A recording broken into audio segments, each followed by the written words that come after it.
Oi, Risoto, boa noite. boa noite, tudo bem? Eu estava ansioso por esse encontro. Ah, é? Acho que você tem muito para ensinar para mim, para as pessoas que vão acompanhar essa live. Você tem uma experiência muito grande aí no jornalismo, principalmente o nosso tema, que é a voz da mulher na mídia, na política e na história. Eu queria pedir para Isso, você se apresentar para as pessoas que vão acompanhar tá, nossa live, por favor. tá. Como que tá a luz aí? Eu tô percebendo que sua luz tá mais clara um pouquinho, né? A Deixa minha eu tá. acender a luz aqui para ver se clareia um pouco a imagem. Antes de eu me Tá, apresentar, só um minuto, tá tá? bom, claro. Opa, Doda, obrigado. Ó, melhorou? Melhorou, tá bom. Melhorou? Melhorou, né? Um Melhorou, tá pouquinho. ótimo. O som também tá Deixa eu bom. desligar também aqui.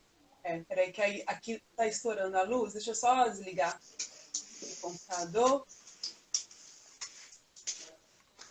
É, Então, me apresentando, né? Eu sou jornalista de formação, sou comunicóloga, eu não me intitulo só como jornalista, né? Eu me intitulo como Uhum, sendo uma comunicóloga, uma comunicadora, que tem a ver com ter o título de comunicação social, mas também ser uma pessoa que comunica, né? Que tá sempre nesse segmento da comunicação, seja ele qual for, independente de jornalismo ou não. Eu é, tenho experiência vasta na área de comunicação, na área de jornalismo, né? Trabalhei muito tempo em Brasília, me formei em Brasília, comecei a faculdade de Belo Horizonte, eu sou natural de BH, e comecei a faculdade lá, nesse percurso eu me mudei para Brasília, tive a oportunidade de continuar estudando jornalismo em Brasília, me formei em Brasília, decidi voltar para BH porque sentia muita falta, muita saudade da minha terra natal. Então, depois de formada, eu voltei para BH. Nessa trajetória de pós-formada, eu tive a oportunidade de trabalhar em trabalhos como assessoria de imprensa, assessoria de comunicação. Fui assessora de comunicação do Sindicato dos Jornalistas Profissionais de Minas Gerais durante um tempo, que esse foi o meu primeiro trabalho profissional depois de formada. Aprendi muito lá. Tive a oportunidade de trabalhar também no Ministério da Educação, na gestão do Haddad, dentro de uma assessoria lá dentro, assessoria de comunicação. Tive a oportunidade de trabalhar um pouquinho, acho que anterior a isso, no Ministério da Cultura, também em Brasília, na Secretaria de Articulação Institucional, na gestão do Juca Ferreira. uhum. Depois disso, comecei a descobrir em mim uma necessidade de explorar outros setores, né, do jornalismo, da comunicação. Então, fui experimentando mais um pouquinho sobre audiovisual, sobre essa parte de televisão. E aí comecei a fazer alguns trabalhos e descobri que eu gostava muito, né? Mais do que assessoria. E aí, tendo um feedback positivo, né, de quem me via fazer esses trabalhos e tal, eu comecei a investir mais nisso. E aí tem 2 anos, já fizeram 2 anos, 2 anos e pouquinho, que eu me mudei para São Paulo, estava em Brasília. Me mudei para São Paulo, em Brasília. O último trabalho que eu fiz lá estava na TV Justiça, fazendo um programa do Ministério Público do Trabalho, onde se falava muito do âmbito do trabalho, né, da questão dos direitos trabalhistas, da questão do trabalho escravo. Então, tudo que fosse no âmbito do trabalho, que tinha a ver com o Ministério, eu fazia matérias a respeito, de cunho muito social, inclusive, era bem bacana. Então, trabalhei durante esse tempo lá, também passei pela TV Brasília, que é um jornal local, né? Primeira edição da TV Brasília, lá em Brasília. Sempre fiz trabalhos paralelos, assim, então nunca fiquei num só lugar, sabe? Eu sempre trabalhei muito fixo num lugar e fazendo outros projetos por fora para poder agregar mais no meu trabalho profissional, aprender mais e, óbvio, aumentar a renda. Então, tem essa experiência, vim para São Paulo tem 2 anos e pouquinho. Aqui em São Paulo, eu tenho feito diversos trabalhos na área de comunicação, o que tem sido bem bacana também. Tô agora fazendo um programa para a Band News, que é um programa onde eu falo muito do segmento de empreendedorismo, né, de empresários. Então, eu sempre estou entrevistando empresários, seja ele de médio, pequeno ou grande porte, contando essas histórias, que muitas vezes são histórias de progresso, né, e de crescimento. Então, eu conto essas histórias, e sempre de segmentos variados. Então, eu já falei muito... serviço, comércio e indústria, né? Então, eu já falei desde segmentos de uma fábrica de vela que começou pequenininha e que cresceu, até grandes marcas bem conhecidas do Brasil ou que vieram de fora. Muito no sentido de incentivar o empreendedorismo. E, além disso, eu faço trabalhos também como apresentação de institucional, gravo locuções também para publicitárias, institucionais, corporativas. Já me arrisquei fazendo um pouquinho também de propaganda comercial, apesar de não ser atriz. Já ganhei muita habilidade, né, em frente às câmeras, em frente às telas. Então, acho que os caminhos se cruzam, né? Então, acabou que eu me intitulo como uma comunicóloga e comunicadora por conta disso, por conta dessa facilidade que eu vim ganhando ao longo do tempo, ao longo da minha jornada, da minha trajetória profissional, e que me deu bagagem para fazer variados trabalhos e ter esse know-how aí nessa área toda. É isso. Bastante experiência. Você falou sobre a sua experiência com um programa que procura trazer à luz aí empreendedores, empresários, empresárias. Já é igual o número de empreendedores e empreendedoras, homens, mulheres? E qual a área em que as mulheres mais atuam, segundo a sua experiência, com esse encontro? Sim, Eduardo, eu posso falar que o meu olhar, né, como repórter, dentro do tempo que eu estou trabalhando para esse programa e as oportunidades que eu tenho tido em estar com os empresários, majoritariamente ainda são homens, tá? A gente já tive a oportunidade de entrevistar, sim, mulheres que estão à frente do seu negócio, né, que começaram um negócio, às vezes, muitas vezes pequeno, que cresceram, mas em sua maioria, essas pessoas que estão comigo onde eu faço essas gravações, entrevistas, a maioria são homens, que não só homens, são homens héteros brancos. Então, é muito nítido que há uma desproporção de gênero nesse setor, que não só nesse setor, né, mas em outros setores todos a gente sabe, e há uma necessidade urgente da gente tentar equiparar isso, sabe, esses números, porque a mulher também, ela tem um poder de estar em outros espaços nos quais ainda há um olhar masculino para certos cargos, certos espaços, certas ocupações.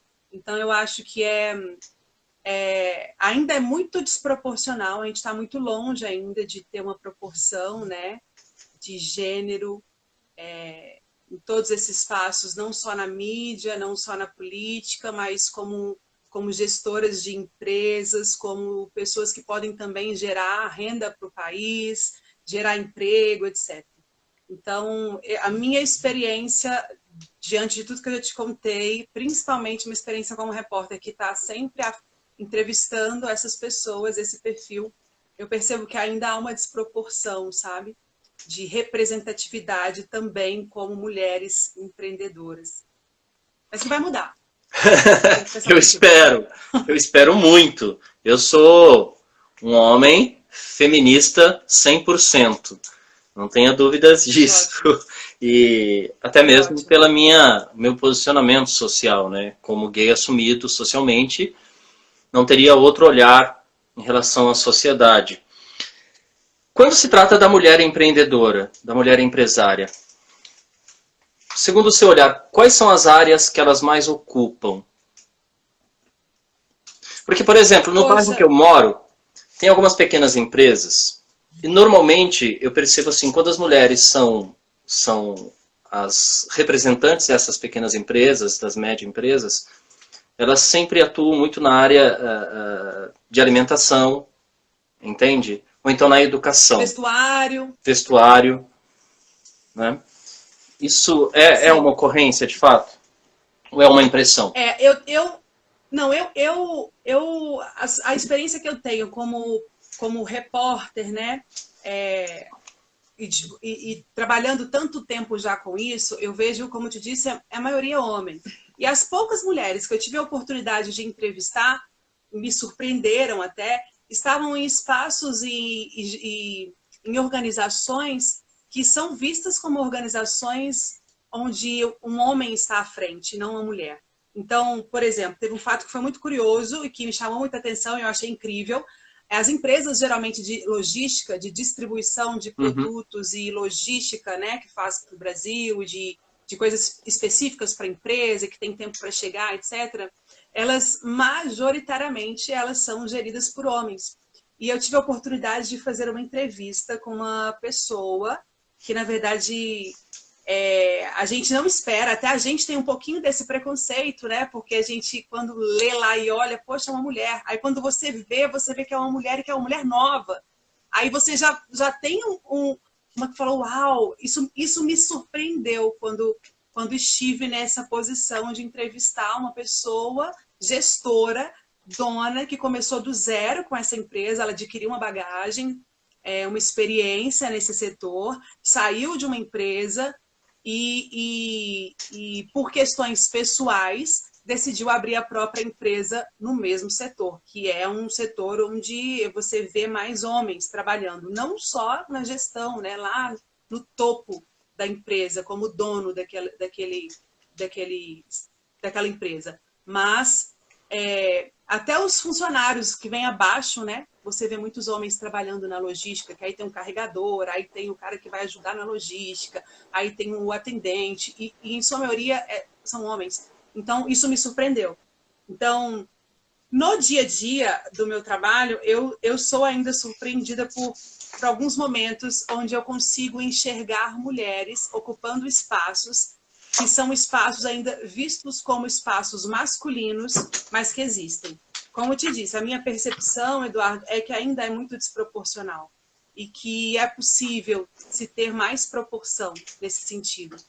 Então, eu acho que a gente tem um caminho grande pela frente. Quando você me falou um pouquinho sobre o tema, eu fui estudar um pouco, né, sobre as nossas conquistas ao longo dos anos, onde a gente não tinha muitos direitos, né? Então, há uns anos atrás, a gente tinha que lutar pelo direito ao voto, a mulher tinha que lutar para poder trabalhar, né? A gente não podia trabalhar, éramos simplesmente domésticas, então a gente tivemos que correr atrás desse direito também.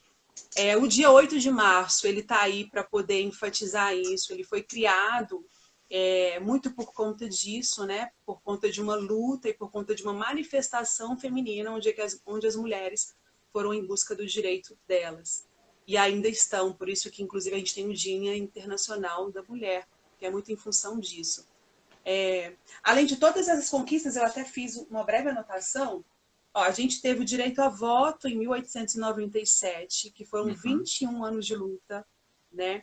A gente teve a lei do divórcio, que até então as mulheres elas não podiam separar dos seus maridos, mesmo que tivessem sido traídas ou que tivessem um relacionamento abusivo ou que tivessem sido agredidas fisicamente. Então, isso também foi uma conquista. Essa lei ela foi aprovada em 1977. Então, se a gente for pensar, é algo muito recente. É muito recente. Lei Maria da Penha, que é mais recente ainda, que foi em 2006. Direito à herança, que foi uma conquista, né, a partir de 1962, na década de 60, onde a mulher passou a ter direito à herança e passou a ter direito a ter a guarda dos filhos. Dia Internacional da Mulher, no qual eu já citei, que é uma importante data para a gente poder reafirmar a necessidade dessa busca dos nossos direitos e busca dos nossos espaços, porque quando você me remete à voz da mulher na política, na mídia, etc., me remete muito a essa busca dos direitos, no qual a gente já conquistou, sim, alguns espaços, mas é necessário que tenhamos ainda assim mais voz e mais espaço. A gente ainda tem aquela questão de diferença de de salários em cargos iguais, né? Então, tem muitas questões ainda que eu acho que a gente tem que estudar, se entender e correr atrás e colocar a boca no trombone mesmo, entendeu? Para poder conquistar mais espaços, né? Diga, eu tô falando demais, vai. Não, tô adorando. Eu tô adorando. Você sabe que eu comentei ontem eu conversei com um amigo de muitos anos. Nós dançávamos Street Boys, e um grupo que começou na rua, de fato, depois foi para dentro de uma academia lá em Mogi das Cruzes, o Mr. Jeff. Para mim ele dança muito. E eu comentei exatamente isso, né? Eu não sou jornalista, então eu não tenho nem a pretensão de fazer um diálogo técnico. Eu estou aprendendo muito com as pessoas, essa é a minha intenção, né? Ouvir e aprender. E possibilitar também que as pessoas Sim. aprendam a partir de olhares diversos. Então isso é muito enriquecedor. Eu separei um livro que eu acho muito significativo, de um autor chamado Theodore Zaidan, Uma História Íntima da Humanidade. Eu queria ler apenas um fragmento. Você citou uma série de leis que são conquistas, mas o Theodore Zaidan, Sim. ele me traz uma reflexão que eu acho importante. Ele diz assim, em um dado momento: a política, quanto à economia, tem se revelado ineficazes diante da obstinação de mentalidades arraigadas, que não podem ser modificadas por decreto, pois estão fundamentadas na memória, que é praticamente inextinguível. A mulher, não só no Brasil, mas no Ocidente, ela passou por uma história muito marcada pela necropolítica, né? Em que a autoestima, durante muito tempo, ela foi subjugada, criaram patologias, muitas, para marcar o corpo da mulher, como a histeria, entre tantas outras, tirando assim a autonomia, muitas vezes, a autoestima. E isso é muito forte na nossa história, na história do Ocidente e na história do Brasil. Os decretos, as leis, eles bastam para que as pessoas tenham essa consciência de igualdade? Eu acho que não, sabe, Eduardo? Assim, é importante que as leis elas estejam aí para nos respaldar, né? Para nos proporcionar mais garantias. Mas eu acho que há também um trabalho que, de repente, é um trabalho social, que não só em lei, para conscientizar mais as pessoas, não só mulheres, mas os homens, dessa necessidade, sabe? De novo, quando eu estava estudando um pouquinho sobre esse tema, eu me lembrei das coisas que que é mulher, a gente costuma escutar ao longo da nossa vida. Como mulher irritada é mulher mal comida, mulher loura é burra, mulher louca, mulher não sabe dirigir, onde já se viu? Eu cheguei a notar, né? Mulher de saia curta ou de saia puta, mulher de batom vermelho. Ou seja, por que eu estou falando isso? Porque todos esses dizeres são dizeres que foram construindo crenças sociais no nosso subconsciente, inclusive, porque tem mulheres que pensam assim, que já falaram essas frases, e que fazem com que a gente ainda assim não seja respeitada e que tenha todas essas questões aí de traumas e questões psicológicas e de autoestima muito em baixa por conta dessa questão do reforço dessas crenças. Então, quando você me pergunta se a lei resolveria, claro que resolve. A gente tem uma porção de leis que foram criadas muito recentemente e que nos proporcionaram direitos e mais espaços, né? Mais espaços de notoriedade, mais visibilidade, etc. Mas eu acho que ainda assim há uma necessidade cultural de conscientização social a respeito do tema, sabe? Ainda há muito machismo no Brasil, ainda somos um país machista, patriarcal, que reforça muito esses valores. Sim, reforça muito a submissão feminina, inclusive. E isso é muito ruim, porque eu acho que não é só a criação de uma lei que vai mudar essa mentalidade, sabe? Então, eu acredito que as duas coisas têm que andarem juntas. A criação das leis, o movimento das mulheres, eles devem sim continuar, mas um trabalho de conscientização maior a respeito da importância das mulheres na sociedade. Inclusive porque nós somos maioria, né? Na sociedade, se não me engano, acho que somos 51,7% de mulheres. 51,5%. É. Exato. Então, somos maioria. Como podemos aceitar estar em poucos espaços de prestígio? Temos pouca representatividade na Câmara dos Deputados, sabe?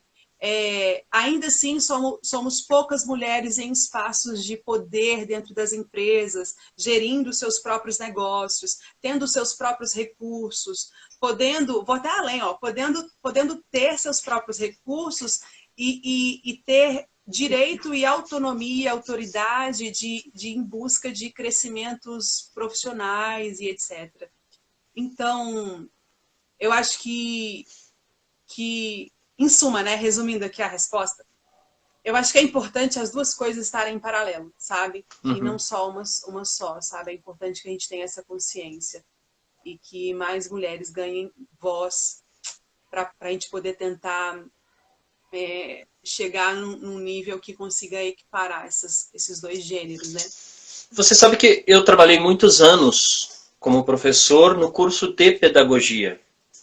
A pedagogia é um curso que se caracteriza praticamente 99% são alunas, são mulheres. Mas é um curso que não lê autoras. Né? Então, as referências dentro da pedagogia sempre tem como base autores, em grande maioria, com rara exceção, Paulo Freire é lido na pedagogia, em alguns momentos Florestan Fernandes, mas em grande maioria são filósofos, teóricos de origem europeia, né? Brancos, e as mulheres como Hannah Arendt, Simone de Beauvoir, Susan Sontag, Judith Butler, Marcia Tiburi, Sueli Carneiro, Lélia Gonzalez, entre tantas possibilidades, elas ficam de fora das leituras propostas dentro da própria pedagogia e que poderia fomentar um pensamento ativista e um debate sobre sexualidade, sobre autonomia, sobre o empreendedorismo feminino. Isso sempre me preocupou muito, né, dentro da pedagogia. Mas mesmo quando eu tentava levantar algumas questões, discutindo, e é difícil, porque eu sou um professor, eu sou homem, trabalhando com muitas mulheres dentro da pedagogia, então era um homem falando isso, eu sempre tive muita delicadeza para também não ocupar o lugar do outro. Mas quando eu fomentava essas discussões sobre o espaço da mulher, até mesmo na literatura e na teoria acadêmica, eu percebia que havia uma discordância muitas vezes da minha fala, né? Porque Hannah Arendt ela é provocativa, Simone de Beauvoir é provocativa, e ela desloca a mulher desse olhar do homem, e isso incomodava muito as próprias mulheres que constituíam o curso. Sim. Né? E hoje no Brasil a gente tem 77 deputadas, 7 senadoras. Nós somos 51%, mais de 51% da população é uma população formada por mulheres, mas quando se torna em nível de representação de poder, as mulheres são minoria. Sim. Como é que você vê isso? Deixa eu fazer uma observação importante a respeito dessa sua breve explanação sobre a literatura do que se tinha, né, nesse curso aí de pedagogia. Não é só no curso de pedagogia. Existem outros cursos. O meu curso é um curso que é um curso de comunicação social, que você falando isso, eu fui lá atrás e fui pensar a respeito também dos autores que eu estudava na época. E majoritariamente eram autores homens. E daí, se você pensar na raiz da questão, quem que está gerindo, quem que gere as universidades, as instituições? O Ministério da Educação, a princípio, né? Que aí distribui para secretarias e etc. quem que está no poder dentro desses ministérios? Quem que está fazendo a gestão disso? Aí esbarra na questão política que você acabou de citar.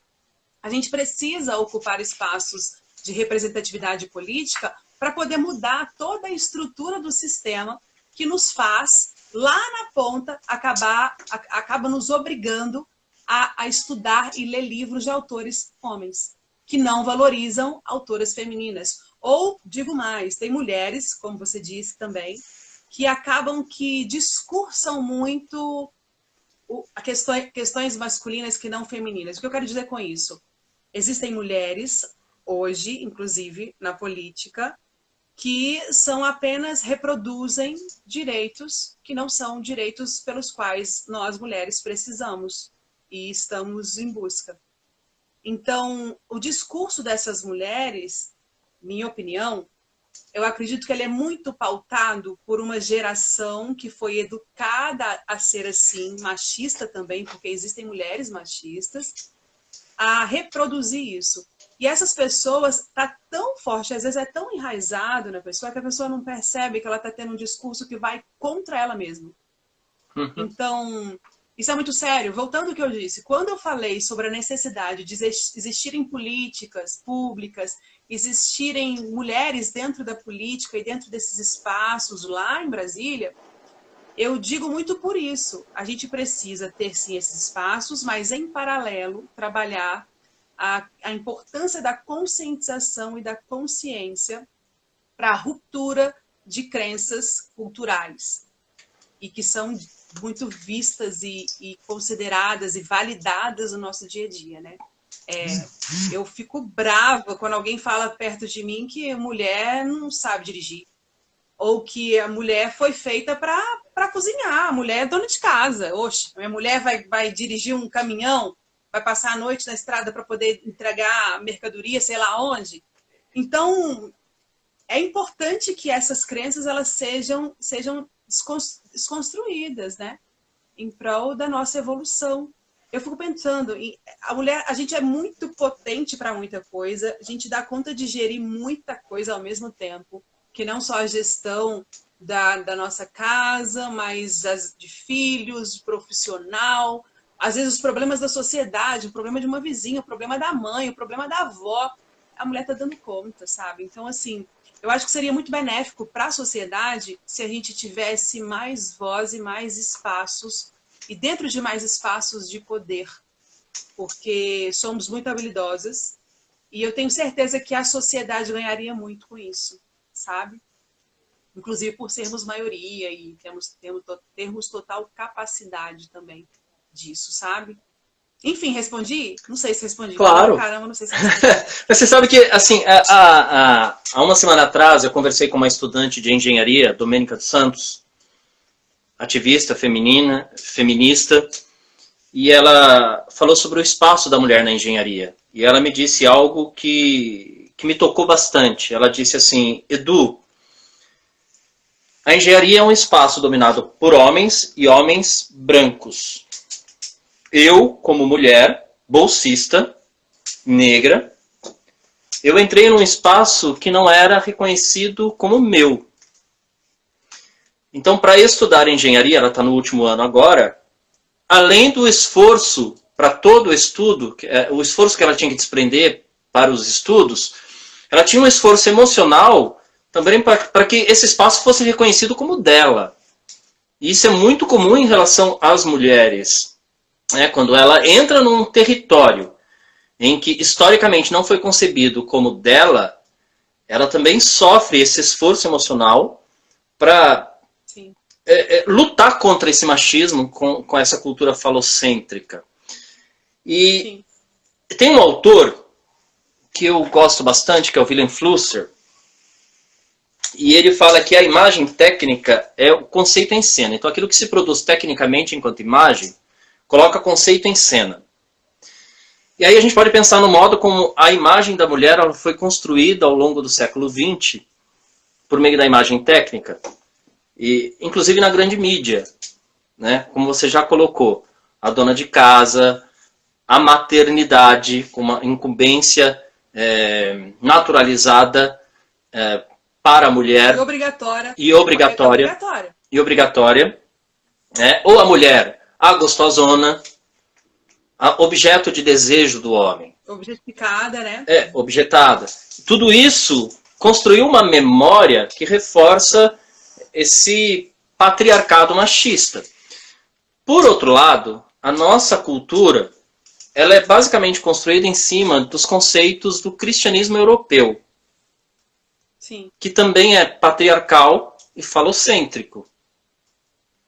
É por isso que eu toquei nessa questão das leis que propõem alguns direitos, alguns ganhos, mas a memória se construiu em torno dessa imagem da mulher. Sim. Né? Se você for pensar, essa sua amiga, ela tá na base da pirâmide, né? Porque se a gente for pensar assim, toda essa construção de sociedade que a gente vive hoje, não só no Brasil, né? Mas na Europa e em outros países, ela é falocêntrica, ela é muitas vezes machista, patriarcal e todo o resto que a gente já sabe. E aí, essa pessoa que é a sua amiga, pensa no esforço dela, diante do contexto que você me citou, né? Ela fazendo a faculdade de engenharia e tal. Ela estava na base da pirâmide, né? Porque se a gente for pensar a estrutura da pirâmide, tem lá o homem branco, hétero, em seguida a mulher branca, logo em seguida o homem negro, e na base da pirâmide temos a mulher negra. Então ela já estava num espaço onde é um espaço que majoritariamente era masculino, sendo mulher e sendo negra. Então o esforço, se você for pensar, ele é 3 vezes maior do que o esforço, de repente, de um homem hétero que está ali naquele espaço. Então, eu volto a dizer, a necessidade disso tudo é que a gente viabilize. Eu acho assim, diante do contexto que a gente está vivendo hoje, de pandemia, inclusive, algo que eu queria falar que é importante. A gente está tendo a oportunidade de refletir sobre todas essas questões.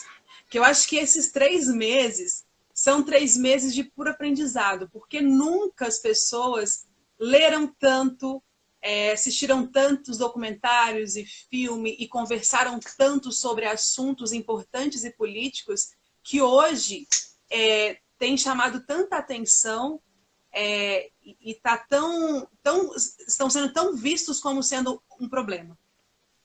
Então, diante desse exemplo que você citou, diante de todo o contexto, a gente está conseguindo parar para debater e repensar e estudar questões que a gente sabia que existiam muitas vezes, a gente sabia que estava ali, mas que a gente não estava colocando luz para poder repensar mesmo e tentar mudar minimamente, né? Uhum. Então, quando eu falo que a gente não estava colocando luz, óbvio que eu, como mulher negra, eu sei desses problemas todos, inclusive porque já estive em espaços onde eu sofri também e fui muitas vezes questionada do porquê estar naquele espaço. Mas é importante dizer que esse processo que a gente está vivendo hoje de pandemia está fazendo, por um lado, a gente agir. Porque só a partir do momento que eu estou aqui conversando com você a respeito desse assunto e temos 10 pessoas ali acompanhando a gente discorrer sobre esse assunto, a gente está conseguindo fazer com que 10 pessoas pensem sobre isso e que reflitam sobre isso e que debatem sobre isso dentro das suas casas, né? Com seus maridos, seus filhos, sua mãe, seus amigos. Então, eu acho que isso já é muito positivo no sentido evolutivo da coisa. E daí, quando eu falo a respeito de campanhas para conscientização, não precisam ser campanhas do governo, não. Óbvio que se for campanha do governo vai ser maravilhoso, né? Porque tem mais força, né? Tem os veículos midiáticos, etc. Mas campanhas a gente pode fazer entre a gente. A gente pode se propor a estar num bate-papo, numa discussão saudável a respeito de um tema, ou criar um grupo de estudo a respeito daquele tema. Eu acho que o que vale é a gente refletir sobre ele e tentar mudar minimamente. Óbvio, eu não tenho o poder de criar uma lei, né, para as mulheres, mas eu tenho o poder, de repente, de conversar com a minha vizinha, que na semana passada teve uma postura, um discurso que não foi muito legal e que comprometia, sim, o gênero feminino a respeito de um determinado assunto. E que aí, se eu tenho a oportunidade de conversar com ela, isso já é, sim, minimamente uma campanha em prol da causa, né? Então, eu acho que a gente, como cidadão, a gente também tem nossa voz e a nossa importância na sociedade para poder desconstruir algumas coisas e reconstruir. A gente tem um hábito muito cotidiano de, como eu disse lá no início, aquelas falas todas, né, que a gente escuta, a gente que é mulher, a gente escuta desde pequenininha. A gente tem a oportunidade de repensar sobre isso e não reproduzir isso, sabe? Possivelmente em algum momento da minha vida eu já posso até ter dito aquela frase ali, uma daquelas frases que eu li para você, mas hoje eu tenho muito mais consciência da importância de não reproduzir certas coisas para que minha filha, que é meu processo de evolução, né, que é a minha melhor versão, entenda que aquilo que foi reproduzido na geração passada já pode ser diferente. Uhum. E aí a gente vai tentando melhorar e conscientizar e abrir caminhos. A gente está num momento muito difícil, né, Eduardo? Assim, eu acho que as pessoas estão muito negativas. De fato, as notícias que estão chegando não tão boas. A gente está muito sendo bombardeado todos os dias com notícias ruins, em todos os níveis, de todos os segmentos e setores, não só a nível Brasil, mas a nível mundo. E esses dias têm me servido muito para poder ter essa reflexão de o que eu posso tirar de bom disso tudo, sabe? Porque já está muito pesado. Se a gente for começar a vibrar no problema, vai todo mundo se afundar ou morrer de depressão. Então, eu acho que a gente tem que começar a refletir mesmo no bom. Eu acho que o bom disso tudo a gente está numa situação ruim, mas a gente está podendo pensar sobre ela.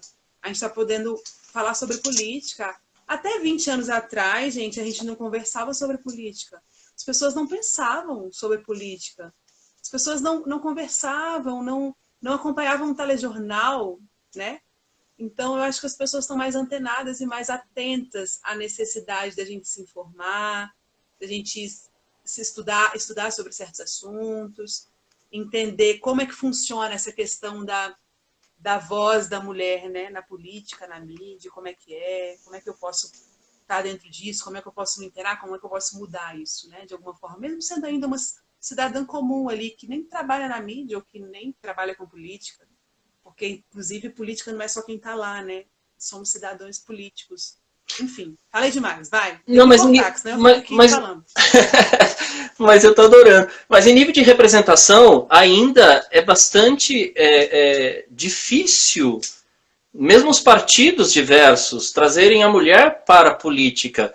Para os partidos conseguirem, por exemplo, suprir a porcentagem de candidatas mulheres, é bastante difícil. O partido, muitas vezes, ele tem que fazer inúmeros convites, ele tem que convencer. Então, tem toda uma instância de convencimento, porque o número de filiadas ainda pode ser igual, mas que buscam, de fato, a candidatura não é igual. Os homens buscam muito mais se candidatar do que as mulheres. Né? Sim. Você sabe que também um debate na pedagogia que causou um burburinho na época, porque eu levei essa discussão para a sala de aula. Eu tinha alguns alunos homens na pedagogia e foi 2 anos que eu orientei estágio. E eles haviam trazido o problema para mim, que era o não aceite da presença deles para fazer estágio em creche. E eles estavam se sentindo discriminados, porque não podiam fazer estágio nas creches e quando eram aceitos eles ficavam só olhando, não podiam trocar as crianças, algumas funções que são atribuídas aos pedagogos. Em um dado momento, eu disse que esse preconceito não era em relação aos homens, mas, mais uma vez, era o preconceito em relação às mulheres, porque elas eram vistas como alguém, essencialmente, portadoras de uma afetividade maternal e como seres assexuadas. E que o homem é que tinha o direito ao prazer do sexo, então, por isso, eles são visados na sociedade dessa forma e não podiam trabalhar diretamente com as crianças, mas que o preconceito não era em relação ao homem, era em relação à própria mulher. Né? Sim. Essa visão é muito forte dentro dessa cultura. Eu fico aqui me mordendo para falar. Pode falar. Comunicóloga é assim. Por favor. E isso porque isso tudo... Fala. Tudo que você disse, Eduardo, me remete muito a contextos muito próximos ao meu, assim, sabe? Isso não acontece só lá com os meninos que tentaram estagiar, que não poderiam trocar a fralda daquela criança, etc., por ser uma função muito feminina, né? O pai da minha filha, por exemplo, a gente já teve dificuldades, porque às vezes ele está com ela num shopping, de não ter um banheiro para que ele pudesse levá-la. Uhum. Ou então entrar num fraudário e no fraudário só ter mães, né? E ele ser olhado como um estranho ali no ninho. Então, tem a ver muito com a questão cultural mesmo, sabe? Da gente ter que criar a cultura de que, gente, espera lá, é normal desconstruir algumas crenças para poder reconstruí-las de forma mais evoluída, né? Digamos assim. Então, eu acho que está muito atrelado a isso. Eu vi aqui, ó, que a Ina Araújo falou sobre a importância da representatividade na política e que as mulheres não têm grande representatividade porque a gente acaba não se colocando lá. Eu acho que é muito difícil, é importante, mas ao mesmo tempo é uma condição muito difícil ainda. Por quê? Porque além da gente não ter tanto apoio, há uma crença de receios de estarmos nesses espaços que são majoritariamente masculinos, ainda de não ter ainda a questão cultural, né, de incentivo cultural para que nós mulheres estejamos nesses espaços, há também um receio de você estar, de repente, dentro da Câmara dos Deputados, sendo só 15% ali de mulher e o resto todo ser homem. Então, será que a gente vai sofrer de todos os níveis, estando nosso dia a dia ali dentro, né, trabalhando, de machismo, de agressões verbais, assédios, etc. Então, eu acho que o buraco é muito embaixo, porque não é só, mas a Emília, então, ela vai se candidatar para um cargo, sei lá, das quantas, para poder ser nossa representante política do partido tal. Não é tão fácil assim. Na cabeça das mulheres, a gente ainda está numa condição ainda muito ruim de submissão e de sofrer com toda essa desigualdade de gênero. Posso dar um exemplo muito claro e muito próximo.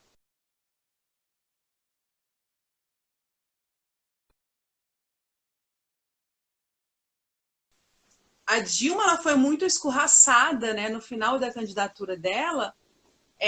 Não era por conta da gestão dela. Tinha a ver com ódio às mulheres, porque a forma como ela se comportava, ela tinha que, inclusive, ter uma postura muito masculina para ser respeitada. Uhum. Porque se ela não fosse daquele jeito, ela não ia ser respeitada, sendo uma presidenta, estando no espaço onde ela estava, sabe? Então, eu acho que o buraco é muito embaixo, são poucas as mulheres que têm essa coragem. Por isso que eu admiro ela, porque eu imagino assim, a pressão que ela deveria estar sofrendo, claro, estando no cargo onde ela estava, mas a pressão por ser mulher, gente. A gente já sofre pressão sem estar em lugar nenhum. Imagina a pessoa ocupando o maior cargo de autoridade do país.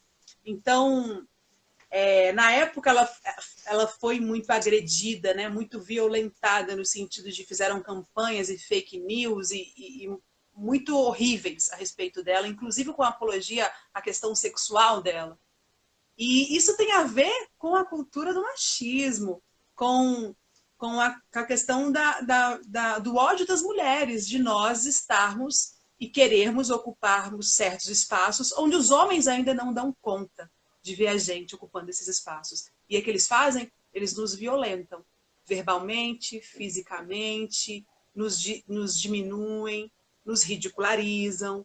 Então, é importante que a gente esteja nesses espaços, mas é importante que toda a estrutura social nos dê amparo e força para que a gente consiga estar nesses espaços, sabe? De amparo desde o meu vizinho até o meu chefe da minha empresa, alguém que vê em mim uma possível política de um partido que eu me filiei, sabe? É toda a estrutura que tem que mudar e tem que nos apoiar, sabe?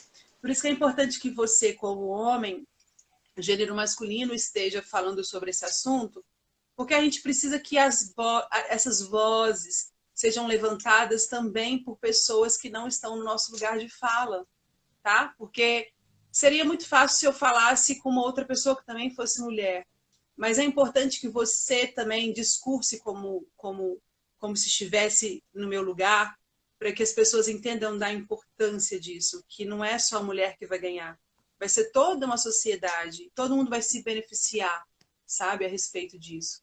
Enfim, falei de novo pra caramba. Vai de novo, vai pergunta. Ficou Eu um começo pouco a falar, baixo não aqui, paro, vai. mas tá dando para te ouvir. Tá? Você, eu vi uma postagem sua e eu fiquei muito atento a ela, porque eu concordo em gênero, e número e grau, em que você falou sobre o racismo recreativo, um livro do Adilson Moreira. Sim, tá aqui, inclusive, Eu penso que na minha existe, coleção. sabe, não só o racismo recreativo, mas existe esse ritual contra a mulher, que também se propõe dentro dessa ordem do recreativo, né? E que as pessoas não se dão conta e se dão o direito de fazer. Existe também as piadas, óbvio, né? Em relação aos LGBTs, que as pessoas não se dão conta. Sim. Eu queria que você falasse um pouco sobre isso, né? Porque isso é muito presente em todos os lugares. Na família, nas escolas, e as pessoas não se dão conta que elas estão sendo preconceituosas, que elas estão sendo Deixa eu pegar o racistas. livro rapidinho. Um minuto. Tá aqui em Claro, cima, eu vou pegar, tá? tá. Pera aí. Ó. Então. Por que eu falei um pouquinho sobre racismo recreativo? A gente está super no momento onde aconteceram vários eventos, né? Várias situações a respeito, não só aqui no Brasil, mas a respeito do racismo e de agressões que a gente já vem sofrendo há anos, que todo mundo sabe, mas que por conta do que houve nos Estados Unidos, evidenciou nesse momento essas nossas questões aqui no Brasil também.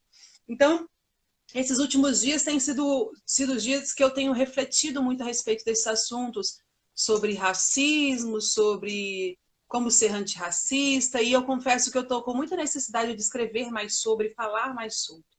E aí, quando eu tenho conhecidos, inclusive pessoas que trabalham comigo também, que eu já peguei pessoas fazendo piada com grupos que são grupos minoritários, piadas machistas com gays, piadas a respeito do negro e por aí vai. E isso me incomoda muito, isso me incomoda muito. Então eu fiz aquele vídeo, o vídeo que você assistiu, para falar brevemente a respeito do livro, porque no momento que a gente está vivenciando, é importante dizer que a raiz daquela violência que aquele negro na favela sofre, ou que aquele rapaz que era segurança e que foi assassinado em plena luz do dia por um policial que deveria apenas fazer a segurança da sociedade e dele, a raiz disso tudo também vem do fato da gente brincar e ter crenças cotidianas que reforçam o lugar do negro no Brasil e o lugar de cada um desses grupos, que é aquele. Por exemplo, o lugar da negra, da mulata, é sambando, objetificada, ela serve para aquilo ali. A senhorinha que é negra, ela é a sinhazinha que fica ali no fogão fazendo a comidinha, o lugar dela é lá na cozinha. O lugar do gay é ali fazendo promiscuidade. É aquele que é o lugar dele ali. Todo gay ele é promíscuo, ele não respeita o homem, enfim. A gente reforça crenças no nosso dia a dia que reforçam muito isso. Então, quando eu falei sobre o racismo recreativo, sobre a urgência da gente entender que quando a gente está numa roda de amigos, a gente conta uma piada racista ou homofóbica, a gente está reforçando a estrutura do nosso sistema e dando o ok de que isso é legal, isso é bonito. Então, quem vai sofrer lá na ponta, que vai ser aquele menino assassinado na favela, ou que vai ser aquele gay que vai ser agredido na Paulista até morrer, é bonito. Então, as pessoas não se dão conta, né, do que essas crenças, as nossas falas, a nossa forma de se comportar no nosso dia a dia reforça tudo isso. Então, quando você conta uma piada num grupo de amigos e você ri, ou às vezes nem ri, mas também não questiona, você está sendo cúmplice daquilo ali. E aí você está contribuindo para que aquilo ali se perpetue e continue, e que passe ali de um filho que escutou a piada, que aí vai passar para o filho dele, que vice-versa, e que aí as coisas vão continuar como estão. Então é importante dizer que as pessoas têm que começar a pensar na consequência das posturas dela, na consequência do que a gente fala, na consequência do que você fala e para quem você fala. Porque também não adianta você estar na mídia, num programa de televisão, apresentando um programa de televisão e começar a fazer fazer piada com o negro. Porque você está dando a permissão muito mais ampla, porque você está num veículo de comunicação alcançando milhares de pessoas, para aquelas pessoas dando ok, olha, gente, é legal, é bonito, façam isso. Então, é importante dizer, de novo, que acho que vem tudo do mesmo lugar, sobre a importância da gente repensar lugares, falas, desconstruir. Aí eu tenho amigos que falam assim, Emília, mas essa piada é só uma piada, temos que zoar mesmo, sabe? Temos que brincar com a vida, pô, é mimimi, cara. Só que essa pessoa, muitas vezes, ela não está no lugar de fala daquelas pessoas que sofrem com esse tipo de violência. Então, eu já conversei com algumas pessoas, muitas vezes, de falar, fulano, esse não é seu lugar de fala. O que você está falando é achismo. Você só pode falar de um gordo, de um gay, de um negro, de um quilombola, de um índio, se for o seu lugar de fala, se for a sua vivência. Você pode achar, você pode imaginar, mas reproduzir uma opinião e falar que aquilo ali é verdade única ou que é por ali mesmo e que é só uma brincadeira e que tá ok. Não, gente. A gente tem que começar a pensar que isso, a gente está dando aval para que essas posturas todas se perpetuem, sabe? Para que aquele menino lá na favela continue sendo escorraçado como é escorraçado pela polícia, que aquele negro que entra no shopping e que muitas vezes é perseguido pelo segurança continue nessa condição de ser sempre o ladrão, né? A pessoa que não deveria estar ocupando aquele espaço ali, enfim. Eu li um trecho do livro, que eu não sei se eu vou achar aqui agora, que eu tinha separado, que eu fiz no vídeo, e que eu acho que é importante dizer. Eu tinha riscado, grifado aqui. Depois eu leio, vai. Eu não vou achar que agora que eu já perdi a minha marcação que eu tinha feito, mas enfim.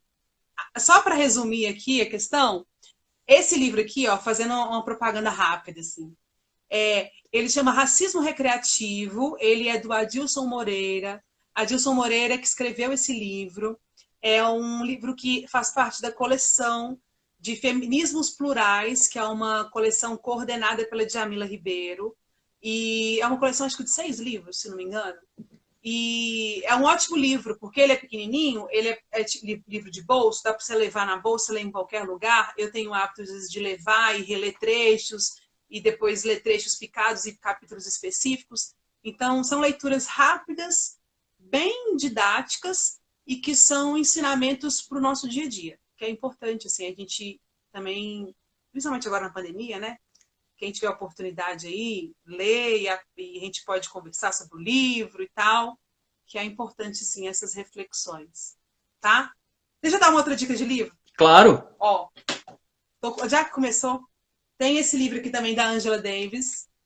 Esse aqui eu confesso que eu não terminei de ler, já comecei, mas não terminei de ler, porque eu sou meio... Eu começo a ler um livro, aí já pego o outro, começo a ler outro e vou lendo variado. E esse livro eu comprei quando a Angela Davis esteve aqui no Brasil recentemente, se não me engano foi ano passado, que ela esteve aqui no Brasil e teve uma apresentação dela, uma palestra dela no Ibirapuera, aqui em São Paulo. E eu tive a oportunidade de ir, de participar, e lá eles estavam vendendo alguma biografia dela e alguns livros escritos por ela. E esse livro é muito legal, que fala exatamente sobre esse assunto que a gente está discorrendo aqui, né? Sobre mulheres, cultura e política, que tem a ver com tudo que a gente está conversando. E aqui é um olhar mais específico ainda, que é na condição americana, e considerando também as mulheres negras, né? Que são as mulheres que estão lá naquela base da pirâmide que eu já expliquei aqui. Enfim, recomendo também a leitura. Emília, nós estamos chegando aí no nosso tempo final, porque senão o Instagram derruba a Nossa, gente e a gente não pode ser derrubado pelo sistema. Eu quero te agradecer muito por você ter doado o seu tempo para esse bate-papo, bastante esclarecedor. Eu fico muito grato. Agradeço também a Marcela, que intermediou esse encontro. Ah, que ótimo. E eu queria que você desse suas considerações finais. Tá, gente. Bom, as minhas considerações finais são: a gente está vivendo uma pandemia, a gente está vivendo um momento muito único e muito importante na história. E é importante que a gente consiga fazer desse momento um momento de evolução, sabe? Então, tudo que foi conversado aqui, as dicas de livro que eu dei, a parte do trecho do livro que você leu também, Eduardo, é importante que as pessoas...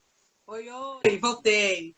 Ele simplesmente corta. Cansei dessa menina que fala pra caramba, deixa eu derrubar ela aqui. Eu também falo bastante, você não faz ideia. Então, vamos... Então, só para concluir, eu acho que é importante que a gente utilize esse momento para tomar impulso e aprender e evoluir, sabe? Que não só no âmbito político e social da coisa, mas que nós, mulheres, principalmente, que somos maioria no Brasil, que utilizemos esse momento para poder ganhar espaço e ter ainda mais a nossa voz sendo ouvida e sendo escutada. Para quem está assistindo a gente, quem quiser pode me seguir, a gente pode conversar, bater papo, eu posso repassar, teve alguém que me pediu aí os livros, entra no meu Instagram, que aí eu passo exatamente quais são os livros aqui que eu tenho para poder passar para vocês lerem a respeito do que a gente conversou aqui um pouquinho. É isso. Muito obrigado. Eu adorei você ter falado da Angela Davis. Muita gente não conhece a autora. Adoro. Eu comecei a ler também. Então eu estou gostando bastante. E obrigado por esse bate-papo. Eu agradeço. Sinta-se abraçada. Sim. Um grande beijo. Quando isso tudo passar, a gente vai conversar pessoalmente sobre todas essas questões e construir... Por favor. Coisas. Por favor. Um abração. Beijo. Um beijo, gente. Obrigada. Tchau, tchau. Tchau.